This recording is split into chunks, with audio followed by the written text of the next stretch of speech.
Steven, Hugo, SH Design. Bonjour à tous et bienvenue pour une première vidéo SH Design. Aujourd'hui on va vous raconter une partie de notre histoire sous forme de questions-réponses, grâce à Alice et Louis qui vont nous poser toutes ces questions. Merci à vous. Pour commencer, SH Design, c'est quoi? SH Design, c'est quoi?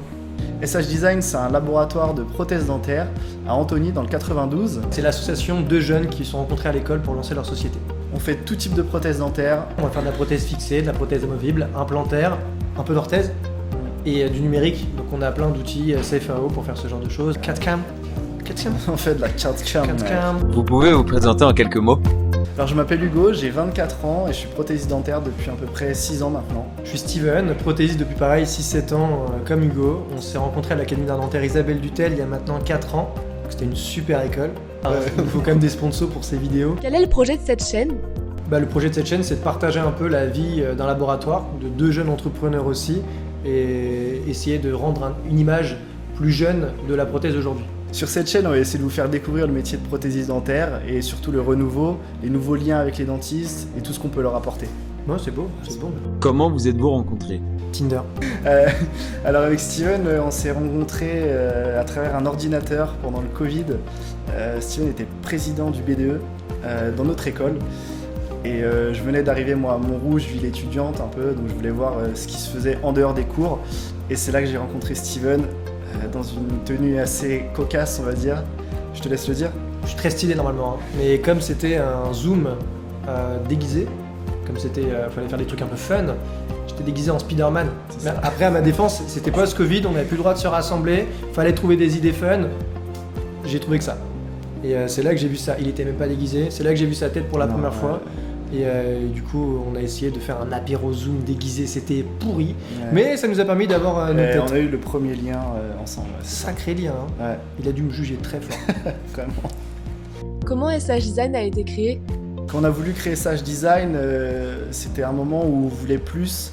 Avec Steven, on a tous les deux eu des parcours un peu compliqués dans nos stages, un peu à la dure. Et c'est là qu'on s'est rendu compte qu'on voulait notre laboratoire, être indépendant. Et c'est ce qui nous a donné la force. C'est vrai.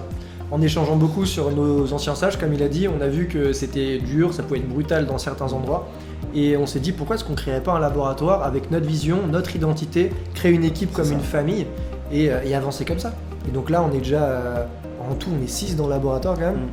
Donc c'est quand même une belle équipe. Là, il y en a 2 derrière vous en backstage qui nous aident à faire cette vidéo. Donc vraiment, ça commence à être une vraie famille. Vous avez commencé dans quel endroit? C'est la meilleure des questions, ça. Tout début des SH Design, c'est des toilettes handicapées. C'est assez compliqué comme ça. Hein. Ouais. Mais en gros, on a aménagé un peu des toilettes handicapées qu'on a transformées en laboratoire. Et c'est là où SH Design a commencé. Pour l'histoire, il y avait des photos de dents partout dans le labo, des LED violettes, bleues. C'était vraiment 5 mètres carrés optimisés, des toilettes. On faisait pas dedans parce que c'était une porte vitrée, les patients étaient juste à côté. Parce qu'on était où, nous? On était dans un cabinet dentaire. Comment étaient vos débuts? Nos débuts, ça a été apprendre à se connaître, à travailler ensemble. Et en une semaine, on a su qu'on était compatibles professionnellement et même amicalement. Aujourd'hui, on est vraiment amis. C'est la personne que je vois le plus dans ma vie. Donc, parce que mes parents... Autant vous dire qu'il faut vraiment être soudé et... Quel fort. Quel connard. Ouais. Professionnellement, je vais pas vous mentir que c'était dur parce qu'on a été accompagnés, mais on découvrait aussi.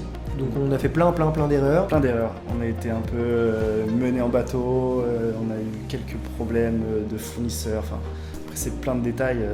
Problème d'entrepreneur, hein, on vous ça. expliquera dans une autre vidéo. Quelle est votre meilleure anecdote? Madame X. Madame X. On peut pas dire de nom, il y a un secret médical. Ouais. Pas mal. On venait de commencer dans le cabinet. Ouais, c'était le début. Presque au début. C'était un patient qu'on devait aller voir avec un docteur pour un recèlement de bridge. C'était une vieille dame. Alors une dame s'est présentée à nous en nous montrant le bridge, en le tenant dans la main et en le donnant à Steven. Explique la suite. En gros, c'était vraiment une vieille dame. Une vieille dame. Elle devait avoir 80 ans, je pense. Au moins 40 ans. Ouais. 80. Au moins 80. Et donc elle me tend la main au début, donc je tends ma main aussi, je m'attends à pourboire, un tips. Et elle me dépose un bridge dans la main, mais j'avais pas de gants. Donc j'ai le bridge dans la main, je dis d'accord, c'est gentil, beau cadeau.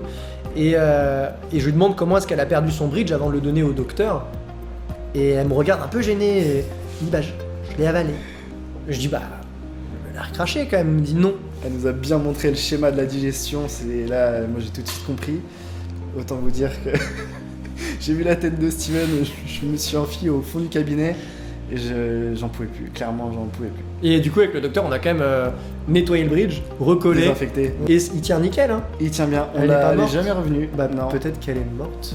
Voilà l'anecdote de Madame X du coup. Qui a été votre premier client?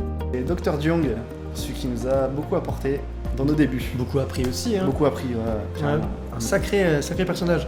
Sacré numéro. Je pense qu'un jour, on va faire une interview avec lui pendant 20 minutes. Et on va parler C'est un sûr. Il a tellement de choses à raconter en plus. peu. Ouais, je confirme. C'est plus qu'un client, c'est même un ami maintenant et on a fait beaucoup de choses ensemble. Donc c'est c'est Rodolphe. C'est Rodolphe. On a pu faire des week-ends avec lui, des vacances, En Bretagne, Normandie. des Et j'en apéros, passe. des soirées. Mais du coup, Rodolphe, c'est vraiment notre meilleur client, notre plus fidèle, vu que c'est avec lui qu'on a commencé. Et il y a vraiment cette Connexion. connexion qui s'est faite entre nous. Et ça se passe toujours aussi bien avec lui. Quel est votre conseil pour ceux qui veulent lancer leur laboratoire? De ne pas le faire. Ne le faites pas. C'est de la concu, j'ai pas envie, franchement. Non, on n'a pas de concurrence, nous, on a que des amis. Hmm. Alors, pour créer un laboratoire, à ton avis, qu'est-ce qu'il faut faire? Enfin, Euh, quel conseil tu peux donner? Je sais pas, c'est du courage ou de la folie, mais il faut avoir cette envie de faire différemment les choses. Il faut être quand même doué, on va pas se mentir. Si vous êtes nul, changez de métier. Soyez pas prothèse dentaire, Un malo. hein, Alice. Enfin voilà, il y a vraiment des C'est trucs. pour bientôt. Hein. Ouais, pour bientôt. Hein, on la dégage. De toute façon, on la paye pas, donc c'est pas. Alors, si je peux donner des conseils, en toute humilité, bien sûr, c'est avoir de la passion, de l'envie et surtout voir loin, parce que c'est ce qui nous a amené jusqu'ici aujourd'hui. Hein. Sinon, si on s'était bridé au premier échec et au premier refus, je pense qu'on n'en serait pas là. Mais on avance. Hein Ouais, même lui il l'a dit.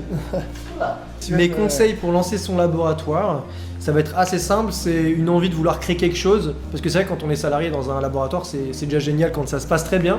Enfin, ça dépend bien sûr avec qui vous êtes. Chez nous, ils sont tous contents. Hein, Dites-le. Oui. Allez. tous contents. C'est bien.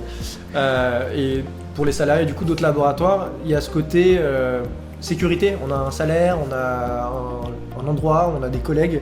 Quand on crée son laboratoire, c'est vrai qu'il faut aimer un peu le danger, les surprises, parce que si demain ça s'arrête, on n'a pas d'assurance, on n'a pas de sécurité, on a juste nos yeux pour pleurer. Mais ça n'arrivera pas parce qu'on est quand même chez SH Design. C'est ça. Et on a fait un Faut parcours. vivre le truc. Et nous, c'est tous les jours. Et on voulait surtout transmettre, on voulait créer quelque chose. Et en étant salarié, on sait qu'on n'aura pas pu créer quelque chose comme ce qu'on a fait. SH Design n'a que 3 ans aujourd'hui, même pas. Et T'en es content? Franchement, j'en suis content. Et je me dis que c'est Moi que le aussi. début. Et c'est que le début. Ça, c'est le plus beau. Merci à tous d'avoir regardé la vidéo jusqu'au bout. J'espère que ça vous a plu. En tout cas, n'hésitez pas à mettre des commentaires. Dites-nous ce que vous avez pensé de cette vidéo. Si elle vous a plu, évidemment, mettez un pouce bleu, activez la cloche en bas de la vidéo et n'hésitez pas à vous abonner. Il s'est pris pour Ibra TV. Tu peux couper la vidéo, allez, ça cut. Ça dégage.